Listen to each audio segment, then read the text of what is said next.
ganun yung nakikita ko. Parang chess. Sobrang daming texture na eh. Maluwag pa rin siya. So nasa last part na tayo ng ating house makeover. Ito siya dati, nung inumpisa natin.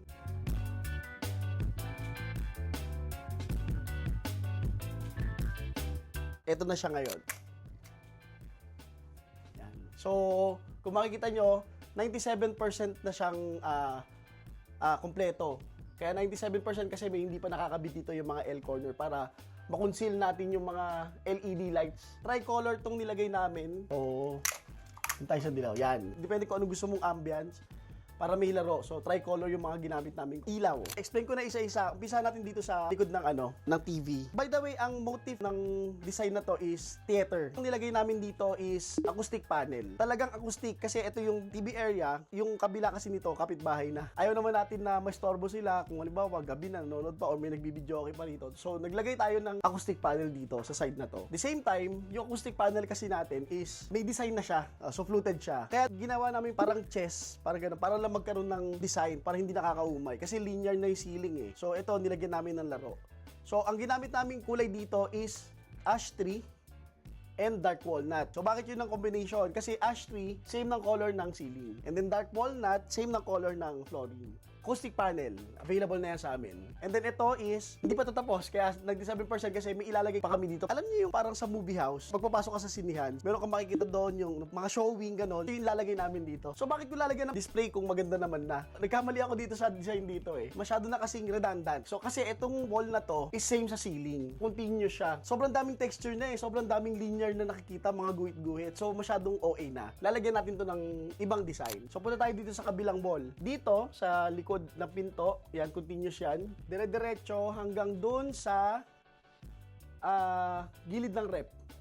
Ang nilagay namin dyan is bamboo fiber board na biscotti ang kulay. Bakit biscotti? Kasi kailangan namin ng neutral na color, na plain na color. Kasi textured na yung flooring mo, may textured wall ka dito and dito sa ceiling mo, marami nang masyadong ganap. Hindi pwedeng ganun ulit sa kabilang side ng wall. So, kailangan mo ng contrast or ng balance na pang-neutralize. Ayaw na kasi namin ng mag-skim coat o mag-paint. Ang pinakamabilis na way para gawin siyang ganito kagandang finish is yung bamboo fiberboard biscotti. Kung mapapansin nyo, nilagyan namin ang tawag dito sa line na to is H-trim. Bumaba kasi yung ceiling eh, naging low ceiling siya. Para magkaroon ng laro, parang maluwag pa rin siya, nilagyan namin ng geometric pattern. Parang mas mukha siyang maluwag tignan. Parang nadadaya yung mata mo kasi nagkaroon siya ng ganito. Kasi makikita mo yung mga ganito usually sa mga high ceiling. Parang nakikita ng mata mo, luwag niya. Ewan ko, ako ganun yung nakikita ko.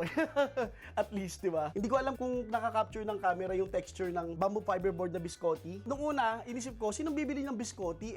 Napaka-plain ng color. Ngayon, alam ko na kung bakit. Maganda siya talaga. Maganda. Compared sa mga pinipinturahan or ini-skim coat, iba talaga yung texture ng bamboo fiberboard. Ceiling, kung mapapansin nyo, hagdanan. Parang hagdanan siya. Normally kasi, makikita mo, cob ceiling, yung may square dito, ganun. Very common na siya na nakikita sa lahat ng, halos lahat ng bahay. Parang may ganun na. Kasi gusto kong magkaroon ng ibang identity. Naging hagdanan siya. Para ma-emphasize yung steps niya, naglagay ng LED. Maganda siya sa personal. Lalo na pag nilagay na nila yung L-corner dito. Kasi may L-corner yan para matago mismo yung ilaw. So wala kang makikitang LED dyan. Nakita nyo naman to dati, yung itsura nito.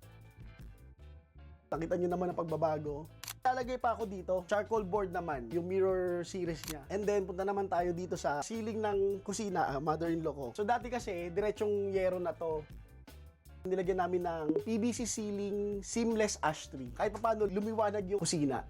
Hindi masyadong OA, sakto lang, minimal lang. Malinis tignan. Okay, punta tayo sa flooring. Ang flooring na ginamit namin dito is SPC flooring na dark walnut ang color.